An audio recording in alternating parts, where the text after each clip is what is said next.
మహాగణాధిపతయే నమః. ఓం గురుభ్యో నమః. ఓం శ్రీమాత్రే నమః. పరమేశ్వర స్వరూపమైనటువంటి జ్యోతిష, వాస్తు మరియు ఇతర అనేకమైనటువంటి శాస్త్రములను మనకు అందించినటువంటి మహర్షులకి నమస్కారం. హయగ్రీవ హయగ్రీవ హయగ్రీవేతి యో వదేత్తస్య నిస్సరతే వాణి జనుకన్యా ప్రవాహవత్. అరుణాం కరుణాతరంగితాక్షీం ధృతపాశాంకుశపుష్పబాణచాపాం అనిమాదిభిరావృతాం మయూకైః అహమిత్యేవ విభావయే భవానీం. శ్రీమాత్రే నమః. ప్రేక్షకులకి లలితాంబిక అమ్మవారి యొక్క అనుగ్రహం పరిపూర్ణంగా కలగాలని మనస్ఫూర్తిగా కోరుకుంటూ మనం ఈరోజు చెప్పుకోబోయేటువంటి టాపిక్ చాలామందికి చూసినట్లయితే జాతచక్ర రీత్యా వాళ్ళకి ఉద్యోగ సమస్య ఉన్నా, లేదా ధన సమస్య ఉన్నా, లేదంటే సంతానం కావచ్చు, వివాహం కావచ్చు, ఇలా అనేకమైనటువంటి సమస్యలు ఉన్నప్పుడు వాళ్ళు ఏదైనా ఆలయాలకు వెళ్ళడం కానీ, ఇంట్లో ఏదైనా పూజ చేయించుకోవడం కానీ, నిత్య దేవతారాధన ఇట్లాంటివి చేస్తూ ఉంటారు. అందులో 90% వాళ్ళకి పనులు జరుగుతాయి. ఒక 5 to 10% వాళ్ళకి ఎందుకో చేసిన ఫలితం రాదు. మరి ఎందుకు రావట్లేదు అనేటువంటిది అర్థం కాదు. ఎందుకు అంటే ఒక్కొక్కసారి వాళ్ళకి వాళ్ళ యొక్క జాతక చక్రంలో ఏదైతే మీ యొక్క హెల్త్ ఇష్యూస్ని కావచ్చు, మీ వివాహంకి సంబంధించిన ఏదైనా సంకల్పం నెరవేరేటువంటిది యాక్టివేషన్ అవ్వదు. అంటే ఎలా అంటే చిన్న ఎగ్జాంపుల్ చెప్తాను చూడండి.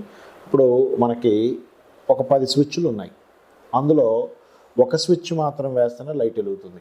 మనం ఏం చేస్తాం, ఒక 5-6 స్విచ్లు ట్రై చేసి వెలగట్లేదని వదిలేస్తాం. అన్ని స్విచ్లు వేయం. ఒక్కోసారి అన్ని స్విచ్లు వేయగా ఒక స్విచ్ దగ్గర మాత్రం లైట్ వెలుగుతుంది. ఏంటి అంటే ఆ లైట్ ఈ స్విచ్తో కనెక్టివిటీ ఉంది. అలాగే మీకు లగ్నరీత్యా అంటే మేషలగ్నం అయితే మేషలగ్నం, మేష రాశి అయితే మేష రాశి అనుకుందాం. మేషం కావచ్చు, వృషభం కావచ్చు, మిథునం కావచ్చు. ఈ రకంగా మీ లగ్నరీత్యా లేదా రాశిరీత్యా అసలు ఏం చేసుకోవాలి ఒకటి. రెండవది, మీరు ఇప్పుడున్న గ్రహస్థితి రాహు మీన రాశిలో సంచరించేటప్పుడు ప్రధానంగా పితృదేవతా సంబంధంగా ఏం చేసుకోవాలి అనేటువంటిది, మరియు మీ యొక్క దినచర్యల్లో ఎటువంటి మార్పులు చేసుకుంటే మీకు తొందరగా ఆ యొక్క దేవతా అనుగ్రహం కలుగుతుంది, మీరు అనుకున్న సంకల్పం నెరవేరుతుంది అనే విషయాన్ని ఇప్పుడు మనం తెలుసుకుందాం. ఒక్కొక్క రాశి రీత్యా ఒక్కొక్క లగ్న రీత్యా. మిథున లగ్నము, మిథున రాశి. మిథునం వారికి కనుక చూసుకున్నట్లయితే మిథునానికి అధిపతి బుధుడు. నేను ఎప్పుడు చెప్తూ ఉంటాను, మిథునం వారంటే నడిచే వికీపీడియా లాంటి వాళ్ళు అని. అదేవిధంగా అంటే బోల్డన్ని తెలివితేటలు ఉంటాయి, అందులో ఎటువంటి సందేహం లేదు. ఏ యొక్క కమ్యూనికేషన్ని ఎలా చేయాలి, ఒక మాట చెప్పేటప్పుడు ఏ రకంగా చెప్తే అవతల వాళ్ళు ఎస్ అంటారు, ఏ రకంగా చెప్తే అవతల వాళ్ళు మన వైపు మొగ్గు చూపుతారు అనేది మిథునానికి తెలిసినంతగా ఎవరికి తెలియదు, గుర్తుపెట్టుకోండి. అలాగే ఈ మిథునం లగ్నము లేదా మిథున రాశి, మిథున రాశిలో మృగశిర 3-4 పాదాలు, ఆర్ద్ర నక్షత్రము మరియు పునర్వసు 1, 2, 3 పాదాలు ఉంటాయి. ఈ మిథునంలో ఉండేటువంటి పాదాలు కావచ్చు, ఈ రాశులు కావచ్చు, అంటే ఈ మిథున రాశి కావచ్చు, ఈ నక్షత్రాల వారు ముఖ్యంగా చూసుకున్నట్లయితే మృగశిర వారు వారి యొక్క డైలీ, ఎందుకంటే మనకు శాస్త్రాల్లో ఉన్నది ఏమిటంటే మీరు ఉదయం నిద్ర లేచిన వెంటనే తలుచుకున్నటువంటిది ఏదైతే మొదటగా మీ మైండ్లో వచ్చినటువంటి నామస్మరణ ఏదైతుందో అది నైట్ నిద్రపోయే వరకు నామస్మరణ చేస్తున్నట్టే ఫలితం వస్తుందట. అందుకే నిద్ర లేచినప్పుడు మీ ఇష్టదైవాన్ని, నిద్రపోయేటప్పుడు ఈశ్వరుణ్ణి తలుచుకోమని చెప్తూ ఉంటారు. ఆ రకంగా మీరు మృగశిర నక్షత్రం వాళ్ళు స్కందుడిని తలుచుకోండి. 3-4 పాదాలు ఉంటాయి ఇందులో. ఆర్ద్ర నక్షత్రం వారు దుర్గని, శివుణ్ణి తలుచుకోవాలి. ఎందుకంటే ఆర్ద్ర నక్షత్రం ఈశ్వరుడిగా చెప్తూ ఉంటారు. అదేవిధంగా దుర్గా ఆరాధన, దుర్గాదేవిని స్మరించుకుంటూ నిద్ర లేవండి. ఎవరికి ఇది పర్టికులర్ నేను చెప్పేది, మానసికమైన స్ట్రెస్ ఎక్కువగా ఉన్నటువంటి వారికి. అదేవిధంగా పునర్వసు నక్షత్రంలో జన్మించినటువంటి వారు దత్తాత్రేయుని కానీ దక్షిణామూర్తి కానీ తలుచుకోండి. ఇది చేస్తే ఫస్ట్ మీరు మెంటల్గా స్ట్రాంగ్ అవుతారు. ఇక మీరు ఏ ఆరాధన కనుక చేసినట్లయితే మీకు పూర్వజన్మ కర్మ అనేటువంటి తొలగుతుంది అని చెప్పి చూసుకున్నట్లయితే ముఖ్యంగా గుర్తుపెట్టుకోండి, లలితా సహస్రనామాలు రెగ్యులర్గా వినడం కానీ చదవడం కానీ చేస్తూ ఉండండి. అలాగే దీంతోపాటు మీరు గోవులకి ముఖ్యంగా క్యారెట్లు తినిపించండి. గోవు క్యారెట్లు తినిపించడము, లలితా సహస్రనామాలు వినడం కానీ చదవడం కానీ లేనట్లయితే కొంతమంది శ్రీమాత్రే నమః అని చెప్పి రాస్తూ ఉంటారు, లేదా అందులో ఒక నామం తీసుకొని చేస్తుంటారు. స్పెసిఫిక్గా మనకి లలిత సహస్రనామాలు చాలా నామాల గురించి మనం చెప్పాం. ఆల్మోస్ట్ అన్ని నామాల గురించి కూడా ఏ నామానికి అర్థం ఏమిటి, ఏం చేసుకోవాలి, ఎవ్రీథింగ్ నేను మీకు వివరించాను. అందులో పర్టికులర్గా లలితా సహస్రనామాల్లో మీకు ఒకరి ఉద్యోగం రావట్లేదు, శ్రీమాత, శ్రీ మహారాజ్ని, శ్రీమత్ సింహాసనేశ్వరి, లేదా సంతానం కలగట్లేదు, లేకపోతే సంపద లేదు, సంపత్కరి సమారూఢ సింధురవ్రజ సేవితాయ నమః, ఈ రకంగా చేసుకోండి. ఇక ఇక్కడ మీరు ముఖ్యంగా గుర్తుపెట్టుకోండి, ఎటువంటివి పాటించాలి అంటే, మిథునం వారు గొడవ వస్తుంది, ఎందుకంటే మీ పూర్వజన్మ కర్మ కూడా గొడవతో లింకప్ అయి ఉంటుంది. గొడవ విషయంలో చాలా జాగ్రత్తగా ఉండాలి. మీ లైఫ్ని ఒక మంచి టర్నింగ్ వైపు తిప్పేదైనా సరే ఒక గొడవే అవుతుంది. ఒక మంచి అదృష్టాన్ని, అంటే ఇక్కడ కుజుడిని బేస్ చేసుకోవాలి. అంటే కుజుడు కనుక పాడయ్యాడు, గొడవలు పడడం వల్లే మీ లైఫ్ మొత్తం స్పాయిల్ అయిపోతుంది. కుజుడు బాగున్నాడు, కాంపిటేటివ్గా వెళ్ళడం వల్లే బాగుంటుంది. అంటే మీ కుజుడు బాగున్నాడు అనుకోండి, కాంపిటేటివ్గా అగ్రెసివ్గా వెళ్ళండి. కుజుడు పాడేయాడు అనుకోండి, అస్సలు గొడవ జోడికి వెళ్ళకండి, దండం పెట్టండి. అయ్యా నాకు బోల్డన్ని పనులు ఉన్నాయి, నేను ఈ గొడవల్లో తలదూర్చను అని చెప్పండి. పిలుస్తారు, ఎందుకంటే మీ కుజుడు అలా ఉన్నప్పుడు ఏమవుతుందంటే ఫ్రెండ్సే పిలుస్తారు, అంటే మీరు రాండి, మీరు వచ్చి అది సాల్వ్ చేద్దురు కానీ, మీరు గొడవ పెడుతురు కానీ, అసలు వెళ్ళకండి దయచేసి. ఎందుకంటే ఇది ఇక్కడ మనం ఏదైనా ఒక పని చేస్తున్నాము, మనకి ఏదైనా ఫలించట్లేదు అంటే పూర్వజన్మ కర్మ అండ్ ఈ జన్మలో చేసే ఉపాసన లింక్ ఉంటుంది. సో ఇది పాటించండి, ఖచ్చితంగా మీకు రుణరోగ శత్రుత్వాలు తగ్గుతాయి. అయితే ఇప్పుడు నేను చెప్పినటువంటిది ఏదైతే ఉందో, ఇవి కొన్ని నిర్దిష్టమైనటువంటి కొన్ని విధి విధానాలు పెట్టుకొని ఉపాసన చేయాలి. ఏమిటది అంటే, ఒకటి, పాయింట్ నెంబర్ 1, మీ యొక్క ఉపాసన ఏదైతే ఉందో రెగ్యులర్గా చేయండి. గుర్తుపెట్టుకోండి, రోజు చేయాలి ఒకటి. రెండవది, రోజు చేస్తూ కూడా ఎక్కడా కూడా మనం ఒక 10 నిమిషాలు, 20 నిమిషాలు, అరగంట పూజ చేసాం, మిగతా సమయం అంతా మనం ఏం ఆలోచిస్తుంటారంటే, మనం అంటే ఇన్ సెన్స్ ఎందుకు ఫలితాలు రావట్లేదు అనే దీని మీద మనం మాట్లాడుకుంటున్నాం. కాబట్టి నేను ఇది చేస్తున్నాను, వస్తుందో రాదో, రాదేమో, రాకపోతే ఏం చేయాలి, ఒకవేళ దీంతో రాకపోతే ఇంకోది ఏదైనా చేయాలా అని దీని మీద ఉంటారు.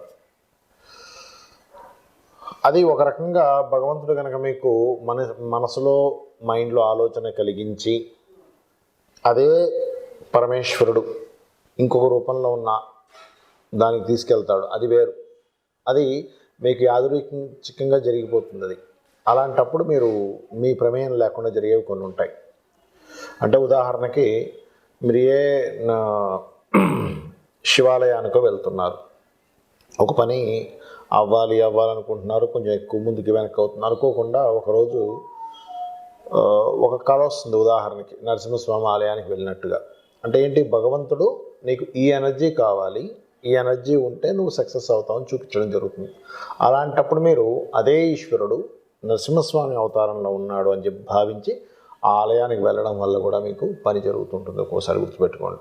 అయితే ఒకటే ఈశ్వరుడు అన్ని రూపాల్లో ఉన్నాడనే స్పృహతో చేయాలి, గుర్తుపెట్టుకోండి. ఇంకోటి ఏంటంటే, శుచి, శుభ్రత, కొన్ని శౌచము అంటారు, కొన్ని శౌచ సంబంధించినవి పాటించాలి. ఎందుకంటే మనం ఏదైనా ఒక ప్రయాణం చేస్తున్నాం, ఉదాహరణకి 1 కిలోమీటర్ ముందుకు వెళ్ళాం, మళ్ళీ కిలోమీటర్ వెనక్కి వచ్చాం, మళ్ళీ ముందుకు వెళ్ళాం, మళ్ళీ వెనక్కి వస్తున్నాం. ఎప్పుడు చేరుకుంటామని మనం గమ్యాన్ని 2 అడుగులు ముందుకేసి 2 అడుగులు వెనక్కేస్తే మనం ఒక రూమ్ దాటలేం, అంటే ఒక కొంత డిస్టెన్స్ మనం దాటలేం. అలాగే ఏమవుతుందంటే, చాలామంది చేసే మిస్టేక్ కంటిన్యూస్గా చేయకపోవడం ఒక ఎత్తు అయితే, రెండవది ఈ పాటించాల్సిన నియమ నిబంధనలు పాటించకపోవడం వల్ల కూడా ఇబ్బంది వస్తుంది. ఎటువంటి నియమ నిబంధనలు ఎటువంటివి అంటే, ఇంట్లో స్త్రీలు బయట చేరినప్పుడు ఇంట్లో వంటగదికి ఇట్లాంటి వాటికి దూరంగా పెట్టి ఇంట్లో పురుషుడు చేయాలి. ఇది పాటించట్లేదు చాలామంది, దీనివల్ల కూడా మీరు చేసే పూజలు ఫలించట్లేదు ఒకటి. రెండవది, చాలామంది టాయిలెట్ పోసిన తర్వాత కూడా కాళ్ళు కడుక్కోకుండా తిరుగుతుంటారు. అది చాలా పెద్ద మిస్టేక్ అండి, చాలామందికి తెలియదు ఆ విషయం. అదేంటండి, దానివల్ల కూడా ఇబ్బంది ఉంటుందా అంటే, అశౌచము అంటారు దాన్ని శాస్త్రంలో.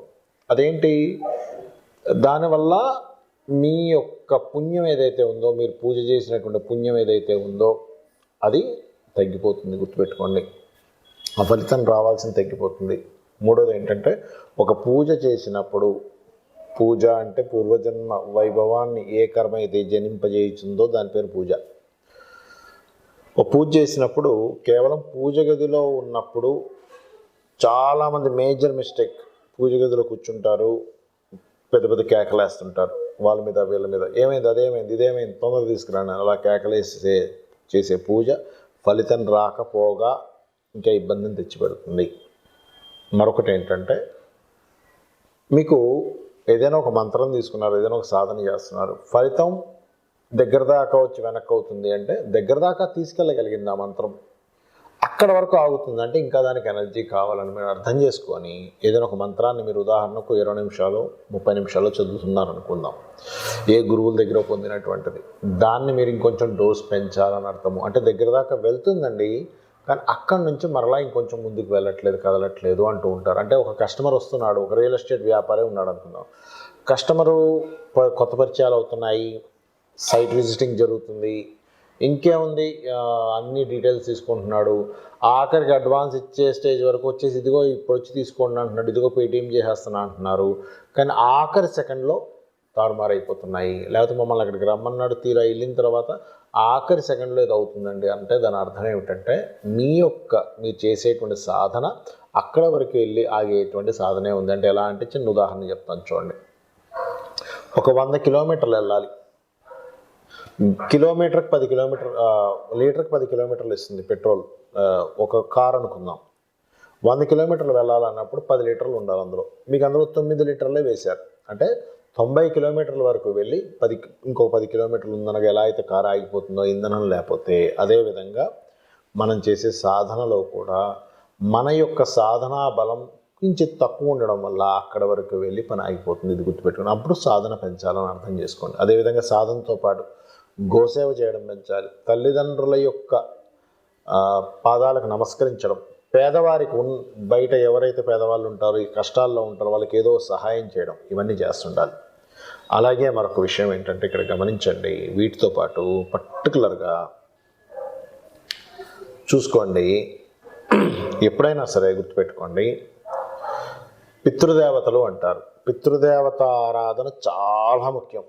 అందులోనే ఇప్పుడు మీనరాశిలో రాహు యొక్క సంచారం, అంటే గురు రాశిలో రాహు యొక్క సంచారం మరింత ఎక్కువగా చేయాలి. ఈ మీనరాశిలో రాహు ఉన్నప్పుడు ముఖ్యంగా పితృదేవత ఆరాధన, దుర్గా ఆరాధన మీరు ఎంత చేస్తే మీరు చేసే పూజకి పితృదేవత ఆరాధన కనుక కనెక్ట్ అవ్వకపోతే కూడా పనులవు. ఎలా అయితే మనకి చూడండి నెగిటివ్ పాజిటివ్ ఇవి ఉంటాయి, ఏది మన కరెంట్ ఫ్లో అవ్వాలంటే కూడా నెగిటివ్ ఫేస్ పాజిటివ్ ఫేస్ అంటారు. ఆ రెండు కనెక్ట్ అయితేనే మనకు పవర్ ఎలా అయితే వస్తుందో, బల్బ్ ఎలా అయితే వెలుగుతుందో, ఒక ఎలక్ట్రానిక్ వస్తువు ఎలా అయితే యాక్టివేట్ అవుతుందో, అదేవిధంగా అది ఎలా పనిచేస్తుందో మన లైఫ్లో కూడా దేవత పితృదేవత ఇద్దరు అనుగ్రహం ఉండాలి. అప్పుడే మన లైఫ్స్ అద్భుతంగా ఉంటాయి. కాబట్టి ఇది మీరు తెలుసుకొని చేస్తారని చెప్పి మనస్ఫూర్తిగా కోరుకుంటూ ఇంకొక విషయం చెప్పి నేను మీకు ముగిస్తాను.